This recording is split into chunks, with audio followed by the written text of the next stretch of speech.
Well, with convention season in full swing, it's time for us once again in 2019 to talk about TFCon. Wait. Now? This early? Doesn't seem right. Doesn't TFCon usually, isn't that usually later? My notes here say now. Okay, we'll talk about TFCon now in the latest GotBot True review.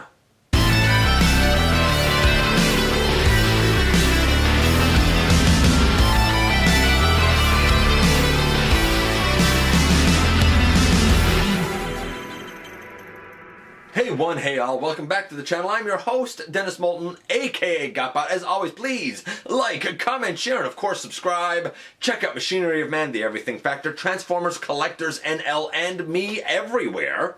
And yeah, we're going to talk TFCon. Normally, we have TFCon Toronto that happens in, I want to say June, maybe July, I think June. And that's always been a big showcase for third-party representation. And then last, I believe, October, we had TFCon Chicago, but apparently now in 2019 they moved from Chicago to LA. Apparently there's not going to be one in Chicago, and they decided to have it early in the spring. So we have kind of a big third-party representation in Los Angeles just this past weekend as of this recording. And I thought, hey, you know, I just recently finally got caught up talking about a bunch of reveals that have happened throughout January and February. And I've done it in 4 parts, where I talked about everything in January, I talked about early February, then I talked about what we saw at Wonder Festival in Japan, and finally what we saw at Toy Fair 2019. And lo and behold, right now we have TFCon upon us, and we saw a lot of stuff in the slideshow. Couple of things to note before we get into that. The first is that we are also getting news that there are not 1 but 2 Transformers films in the works. Now, by in the works, my understanding is that it means that they are exploring and maybe starting to work on scripts, perhaps. So very, very, very early stages. And I'm okay with that. I would like for them to be in the works, but I would like for them to take kind of several years to do this right. Very recently I talked about Captain Marvel and how that film was really something that's been in the works since about 2013. This is 2019. That's a long time to be working on a film. I'd like to see a similar sort of path be taken for the next couple of installments of the Transformers franchise so that they come out nice and polished. Word is that we're not getting a Optimus Prime solo film because it would, according to apparently Lorenzo Di Bonaventura, is that his name? Is that how you say it? Apparently it would be like doing a film for Obi-Wan Kenobi. I don't know. But it's going to be a buddy film with Optimus and Bumblebee. Okay. I'm not exactly sure how it would work, but like I'm kind of down for it. I like a buddy film, you know. Who doesn't like a buddy film, man? But then we also got word that we are going to be getting a sequel to The Last Night in the main family of films, as they like to say. And a lot of people are kind of up in arms over this. Look, here's the thing. We were left with a cliffhanger. I want to see kind of how that cliffhanger is addressed. It's not to say that in the next film we have to have Unicron, but it would be nice to know that the threat is still there looming in the shadows. I mean, how many Marvel films did we have? Not to make this comparison, but how many Marvel films did we have in the MCU where we knew that Thanos was looming in the shadows? And it was a tying factor in a lot of ways. Well, we could do the same sort of thing here, so to speak. But of course, a lot of people have said, wait, is Bumblebee a prequel or a reboot? Blah, blah, blah. And indeed, I have even tried to address that myself here on the channel. My understanding now is that it is exactly what was said. It is a new storytelling direction. I believe, and this is a guess, pure guess, I don't think it's a reboot. A reboot negates the kind of franchise that came before it, as if it never existed. I don't think that Bumblebee was doing that. I think that everything that happened in what has affectionately become known as the Bayverse happened. I think that this is kind of an alternate timeline, and perhaps the kind of, we'll say, Nightverse and Bayverse timelines, perhaps eventually they will mesh up with each other somehow, some way. possibly surrounding Unicron. I guess we'll wait and see, but like, I think that there are two timelines happening concurrent with one another. I don't know, maybe, and maybe I'm totally wrong, but it's a theory. I also wanted to mention the Prime 1 display in Tokyo at their Studio Gallery shop. The statues look absolutely amazing, astonishing. They cover everything from like a stylized G1 to the movies, and kind of everything in between. Now, I don't think they're exactly what you would call posable. They're definitely works of art. And for a particular type of collector, it's not me, but I have seen a couple of them like in person, and they are astonishingly detailed, astonishingly painted for those that are into it. And if I may get serious just for a moment, I'd like to give my condolences to the friends and family of two individuals. Yasuda Sato, I think that I'm saying his name right, I'm not sure. The founder of Takara recently passed away. Obviously a kind of, I'm not going to say a blow to the Transformers fandom, but someone who definitely holds a position of respect because, as we all know, Takara eventually gave way to Takara Tomy, which of course has given us ever so many of the characters that we know and love today. So deepest condolences to his friends and family, as well as to the friends and family of Larry DiTilio. What can I say? One of the architects of a lot of the lore that we know today. The writer of Beast Wars, perhaps the best written of all the Transformers series. Very mature. Excellent characterization for the characters that were there. His contributions, as well as those of Mr. Sato, neither of them can be overstated to the Transformers fandom. Both of them definitely deserve a position of respect, shall we say. And as a fan myself, you know, I kind of share in this time of grieving for both of those men who have added to the franchise that we know and love so very much. Okay, on to something more fun. Let's get to the toys, the third-party toys in this case, if I may.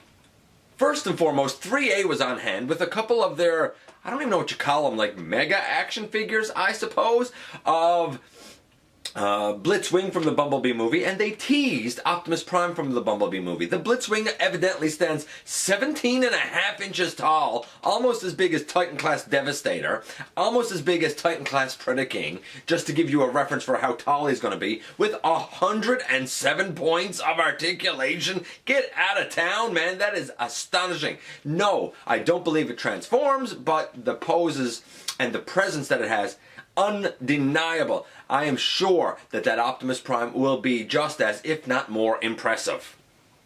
Banana Force was on hand as well with MPL 01 and 02, Red Sharpshooter and Great Armor, I think that's what the two kits were called. Basically, it is an RID 2001, or Car of Robots if you prefer, Optimus Prime. That's my understanding, and I don't know if this transforms or not.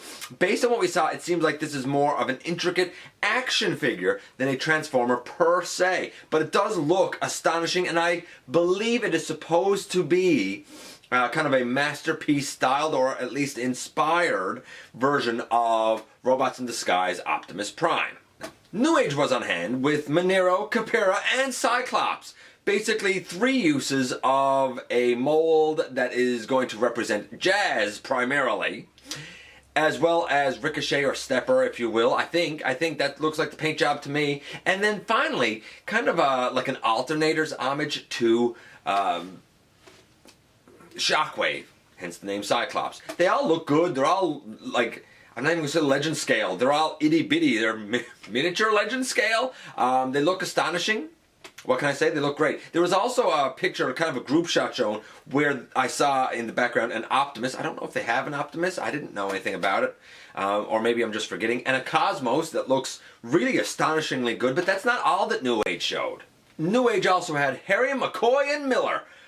Prowl, who we've even seen reviews of at this point, and then Ironhide and Ratchet. And, you know, the proportions look great, the alt modes look great, the robots look great. I don't understand why companies struggle so much to do a nice Ironhide and a nice Prowl. It's not that hard, folks. It's been proven with them and with other companies in the past that it can be done with proper proportions nicely. I'm looking forward to see what New Age has coming. The only real problem that I see there is that whether it's, big bot, kind of a medium-sized bot, or a mini bot, they're all going to be scaled at the exact same size. And for some, arguably, that size may indeed be too small. For example, should Bumblebee and Prowl be the same size as Ironhide? I don't know. It's up to you, but I can see the argument for people complaining about scale really being thrown out the window there. Non-F was on hand with like a hand upgrade set for Shockwave, for Siege Shockwave. We also saw some parts for Siege Hound and Siege Sideswipe. I think there's even a jetpack thing there. What can I say? I like Non-F. It's not always easy to kind of justify the, I guess the cost and whatnot for those items getting to Canada, but it's a nice company. They do excellent work. There's a bunch of sets there that are probably worth getting. I'm sure they're going to be well designed and well made, no doubt about it. It's nice to see them have a presence there, and I really hope to kind of see more come from that company in the near future. Then we get to the company that perhaps had the biggest showing of the entire slideshow, and that would be Iron Factory, as they're bringing a world of Legends class figures. The first of which is Blue Flash, their take on Blue Streak with a very, very Cybertronian mode. I feel like they've already done a Prowl, so I suppose that this is in line with that. This, of course, is a Blue Streak, so it's very reminiscent of that color scheme rather than an animation accurate one. We may get an animation accurate one later on. It's a nice mold, weird alt mode, nice mold. They also had Nightmare Commander on hand, basically a Nemesis Prime, and Tyrant's Wing Kaleo. I'm not even sure how to say the last word. It looks like a turquoise thundercracker. I don't know if it's supposed to be just a generic Seeker, another Seeker, or if it's supposed to be Thundercracker. But if it's supposed to be Thundercracker, I think he's a little too turquoisey for my taste. I think the real stars for Iron Factory at this show is their Racing Bros, which is Run Amok and Runabout. Honestly, I can tell you now, I'm already in for that set. I feel like those two characters have been long overdue. I like the robot modes fine enough, even though they're stylized for these two. I'm not so sold on the alt modes, but since we don't really have any version of, kind of readily available for Run Amok and Runabout, I think I'm in for this. Now, granted, some people will say to me, what about the, what was it, Overrun and Run Amok or whatever that the Collector Club had years ago? They're hard to find and quite pricey. I think that this may be a nice alternative for most fans. And then they have this, weird group with names like Set and Miraza or something like that, and Allocate, I don't know, weird names. It's 5 or 6 that they show. It's the DJD. It's I think the entire DJD done in Legend scale, but you know what? They look astonishing. They look so good. If you're a fan of the DJD, this is probably a nice set for you to get. Yes, they're obviously going to be smaller because they are Legend scale, but they look so good, and unless you're going really with something that's more of a masterpiece size and aesthetic, this might be the best option for you, at least for now and in the foreseeable future, since Iron Factory seem to be the only ones kind of doing an entire group of them, at least, like I said, for now. Certainly an option, and if you're a Legends class collector, I confidently believe it's the best option for adding the DJD to your collection. Iron Factory also showed off Optics Hunter and Hex Wrench, who is their version in the Legends class size of Hound, who looks spectacular with excellent accessories, and Wheeljack, who honestly, I kind of expected that at the Legends class size, maybe he'd be simpler than what he is, but he looks phenomenal in both forms and quite animation accurate. I think both of those are going to be sleeper hits. Just wait and see. I think both of those are going to be sleeper hits. I'm not so sure about their mini one-man army. It looks to be like a Jeepified version of Cliff Jumper, I'm not really sure where the inspiration comes from. The robot mode is obviously Cliff Jumper. And maybe it's not even supposed to be Cliff Jumper. Maybe it's supposed to be somebody else. But if it is, it doesn't look like anybody I know. Just saying. Maybe some people will be in for it. It's not for me, but, you know, okay, you're taking a chance on creativity, I suppose. You know what else I do think is going to be a real big hit for them, though? Their Sonic Wave, or Sound Wave, if you will, who has both a tape mode, a robot mode, and a vehicle mode. And the blue on him is like a beautiful, deep, lush, metallic blue. He looks fantastic. Maybe, arguably, at this point, at least based on the picture that we've seen, it could live to be the best Legends class Soundwave that we've ever gotten. Granted, there is stiff competition in the Soundwave department over the years, but I think this one might just take the cake. Iron Factory wasn't done yet. They get in on the Beast Wars, era with their version of Optimal Optimus and the Dragon Megatron. I'm shocked that we're able to get those characters done in a Legends class scale. I'm curious how well they're actually going to work out. I feel like there's a lot of moving parts there, man. It looks good. Looks really good. But is looking good going to be enough? How functional is it going to be? How are the tolerance going to be? And how is the conversion going to be? But based on looks, they really do stand out as beautiful little homages to those characters. As does their City Commander, or their version of Ultra Magnus, who I believe comes with a Minimus Ambus. Although Minimus Ambus is close on the size of Ultra Magnus. It's possible that the Minimus Ambus just has Ultra Magnus parts put on him. I'm not really sure how that works. It's an interesting take for an IDW-inspired Ultra Magnus, and I don't even know if that's exactly the intention. But based on what I've seen in the slides, that seems to be the intention. It's all right. It's certainly stylized to that like comics representation, that Minimus Ambus representation, at least to me. If I'm incorrect, hey, somebody can clear me up on my mistake. If I'm not incorrect, then hey, if you like that version of Magnus, I don't know, be happy.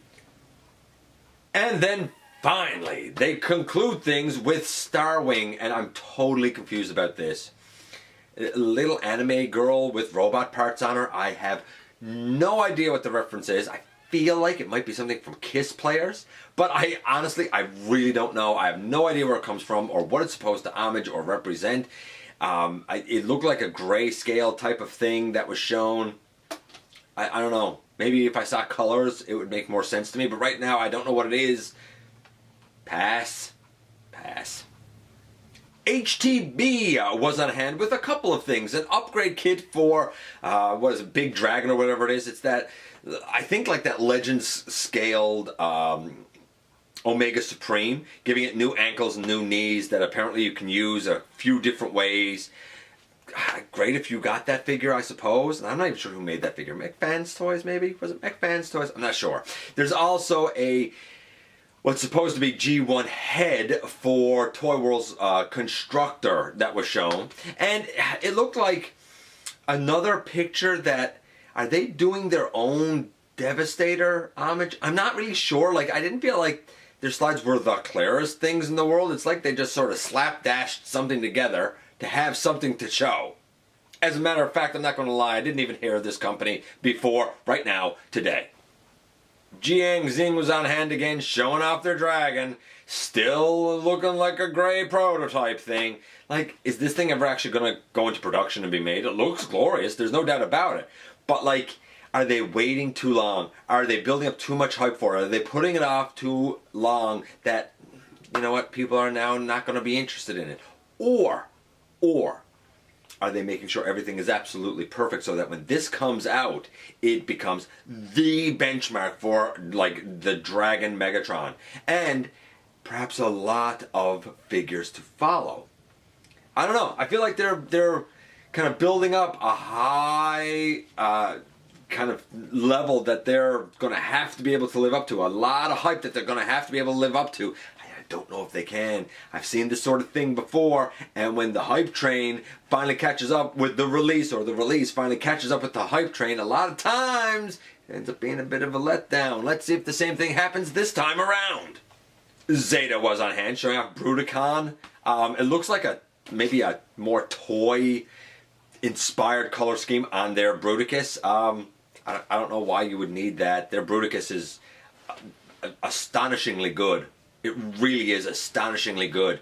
A lot of people don't like parts forming, but I feel like it works here to give you excellent combiners. Zeta is not great at individual bots, but their combiners, because they parts form, are pretty solid and astonishing figures. There's no doubt about it.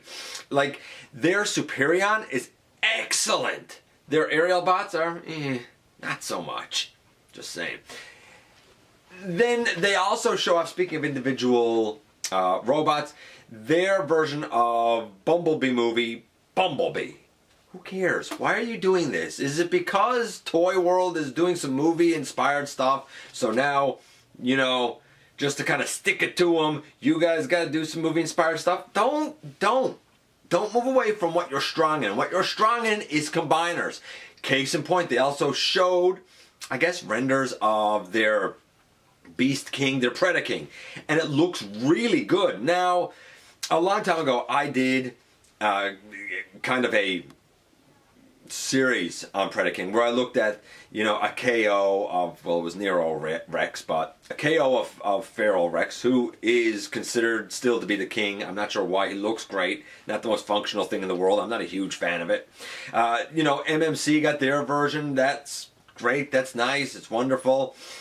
I said, when I looked at the Power of the Primes Predaking, I said then that, look, until something better kind of comes along, either the KO of Feral Rex or the Power of the Primes Predaking may have to stand in as a masterpiece representation for now for those collectors. I'm figuring the Zeta one might be a masterpiece Predaking.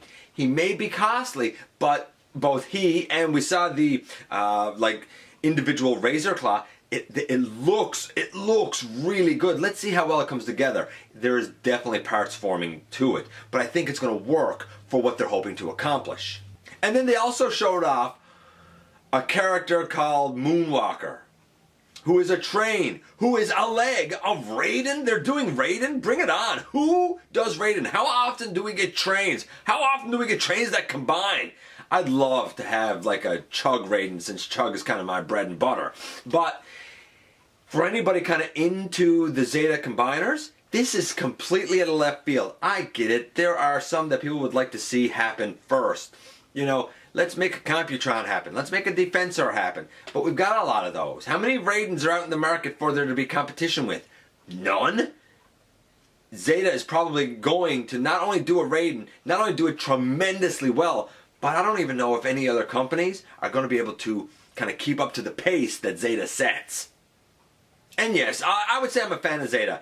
I'm not an MP guy, but wow, they do such a beautiful job that it's hard not to be a fan of them.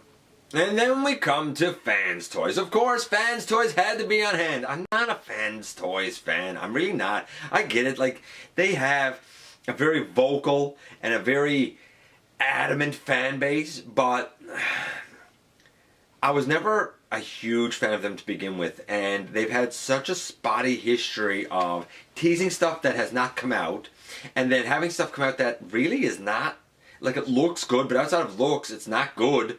Like, their, what is it, Rouge? That RC looks splendid, but I've heard of too many QC issues to talk about. Coot is an amazing looking cup in both modes, but that conversion is grossly over-engineered to the point that there's no way that that can be fun. Their recent Hot Rod, again, like, I guess it's all right. There's things it does better and more interesting than Takara. There's things that Takara does better and more interesting than it. So I'm not blown away by Fans Toys, but they were on hand and they did show off 30 and 31, which apparently is going to be Superion and Minosaur. And the legs look kind of skinny on them, but I guess we'll see how it comes together with time. Putting out a Superion now, you're trying to follow up on Zeta's Superion. Good luck with that. I don't care if you're fans toys or not. It's going to be real hard for you to live up to the standard that Zeta has set with their Superion. Maybe you'll do it, but I'm not holding my breath. Individually, they showed off Smokey and Bandit, which is, I can't remember which is which, but it's Drag Strip and Dead End, so we have the two arms for Minosaur already. Then they showed Sheridan, which is their take on Warpath. Looks good, but again, it's a grayscale. Like, you've shown 100 million grayscales, fans toys. Some of that got to become product and got to become good product. And while the grayscale for this Warpath looks tremendous in robot mode, excellent proportions, looks tremendous in vehicle mode, let me see how it converts. You got to improve your engineering. That's what it boils down to. You have to improve your engineering to make it more streamlined. Now, that being said, Warpath was also the largest of the mini-bots that they showed, because they also showed Hunk, which is their version of Brawn. Looks tremendous. Again, it's all grayscale and whatnot, all prototype images. So, 5 years from now, maybe you'll see that Brawn into production. I'm not holding my breath. We also saw a more colored image of Dune Rider, something like that. It's Beachcomber. I did not like the shins. I assume that that's not a final copy. It looked about 75% complete, but if that is a final copy, then I don't like the silver on the shins one bit. Again, it looks tremendous. I need to see how functional it is, because as far as I'm concerned, you can't just live on looks. Can't for me anyway. But then Fans Toys offered another game changer, something that has a lot of buzz and that people are extremely excited about, and that is Thomas, or Astro Train. And the shuttle mode is meh. It's an alright shuttle mode. The way the nose of the shuttle doesn't look great. It just looks like it's the nose of the shuttle sticking out of a box or something. The train mode is impeccable. The robot mode is impeccable. The accessories look like they'll be impeccable. I don't know, have we even got Blitzwing yet? Like, I know that was teased for a long time. Do we even have that yet? Did that actually ever come out? I don't know. How good was that? That's probably a measure of how good this Astro Train is going to be. I respect the fact that there are people that love Fans Toys. I get it, man. I do. I absolutely get it. But I feel like that, and I've said this before, I feel like that there has to be concern among those fans. Is Fans Toys beginning to just rest on their reputation and feel like they can do no wrong, and maybe getting a little overconfident, so that products that aren't quite perfect yet are kind of being released because, it's good enough? Or am I totally out to lunch on that? I don't know. Maybe some of you Fans Toys fans can let me know. I'm not looking to start a whole thing. I'm not at all. You like what you like, man. If it's for you and it's for display, then yeah, Fans Toys is fantastic. If you're looking to have those characters as, something you can actually use and convert and actually use more than display, well, there might be other options that are better. That's all I'm saying. Planet X was on hand with 3 things, but they were kind of impressive. One was a G1 add-on kit, basically for Ismenios, is that how you say it? To make it like a G1 Death Source, I guess. Then they had Mars, who is a WFC, FOC version of Ironhide, and looks tremendous. But are we shocked? I mean, Planet X has been knocking those video game characters out of the ballpark for a few years now. And the last one that they showed was very, very interesting. It was their take on Star Saber. I absolutely think it's tremendous. I mean, if you're going to have a Death Source, then it only makes sense to have a version of Star Saber. He looks great in all modes. He has tremendous detailing. I'm sure, just like his Minios, he's going to be grossly overpriced. But as I was looking at it, I thought to myself, there's something still not right here. I can't put my finger on it, not sure what it is, but I know what it is now. He's missing the color yellow. Like, there's a fair amount of yellow highlights that are on Star Saber, and this guy doesn't have them. And that really sort of threw me for a loop. I think it's great, and I don't know if that was a final product, final color scheme. It certainly has promise. Do I think it's as polished as Ismenios? No, not yet anyway, but perhaps it will be before final release. Time shall tell. Fans Hobby was on hand, and I'm not going to lie, I have no idea what it was they showed. They kept saying this MB15. I I don't know if they're taking... I don't know what they're doing. It looks...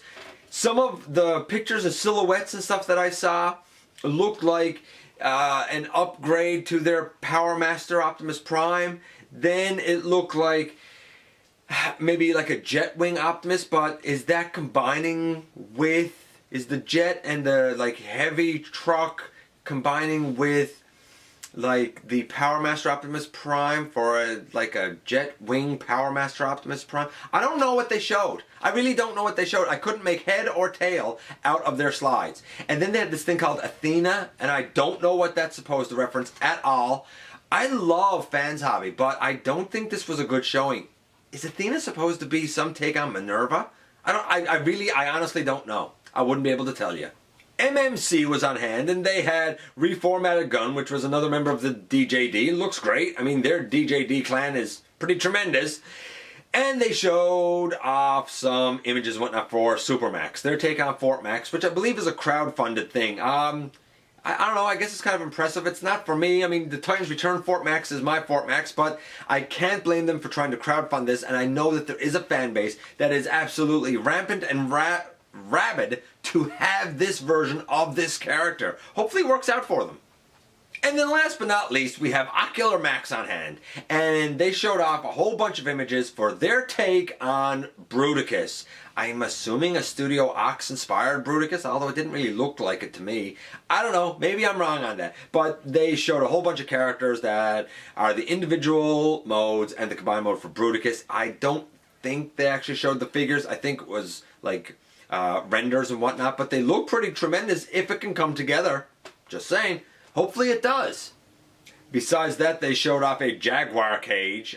It's the cage that Ravage was in that one episode where, you know, was it Hound dropped the keys by accident so that, you know, Ravage could like reach out of the cage and get the... It's just a cage to put Ravage in. That's all. I guess it's fine for a cage. I guess. And then we had a real star, pardon the pun, Stellaris Promenon. Their take on Star Convoy.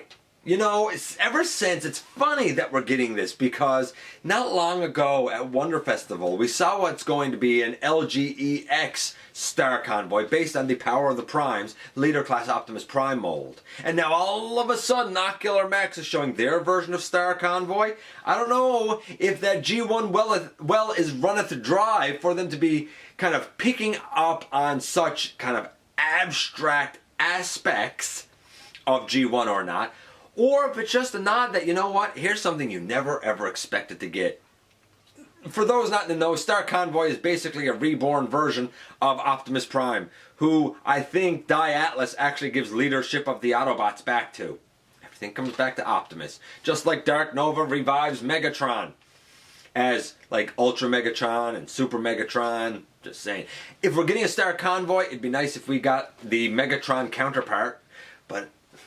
You know what? It all started with Optimus and Megatron. It all ends with Optimus and Megatron. So there you have it from TFCon 2019 in LA. There was a lot of stuff showing, and I think a lot of stuff for people to be excited about. I don't know if there's too much here for me personally, but I think there's a lot here for a lot of people. That being said, I also think that there was a lot of things shown here that I'm questioning, do we really need it? Do we really need another Bruticus? Let alone 2 or 3 that were shown. Do we really need another Superion or another Menasor? I feel like they have either been teased or been coming up for a long time, man. Long time. Maybe we do need them. I don't know. Maybe you haven't been happy with any of the offerings thus far and you're still waiting for that perfect one. Do we need another, I don't know, masterpiece-sized Optimal Optimus?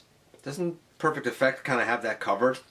A lot of the Legend stuff from Iron Factory seems to be going largely unrivaled this time around. And I think that's really interesting. New Age is totally going for its own thing, and there's going to be a very specific collector market, I believe, for that.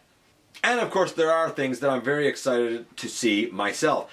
Oddly, one of the things that I want the most is that Run Amok and Runabout, the Racing Bros from Iron Factory. I don't know. We'll see how the rest of it shakes out, but there you go. There are my thoughts about the good and the bad and the kind of head-scratching, confusing out of TFCon. Let me know what you're looking most forward to. You know I love to hear from you guys. Again, I'm going to say please hit that subscribe button. It helps me out so very, very much. And I look forward to the next time that you and I get together to have another visit right here inside the videos.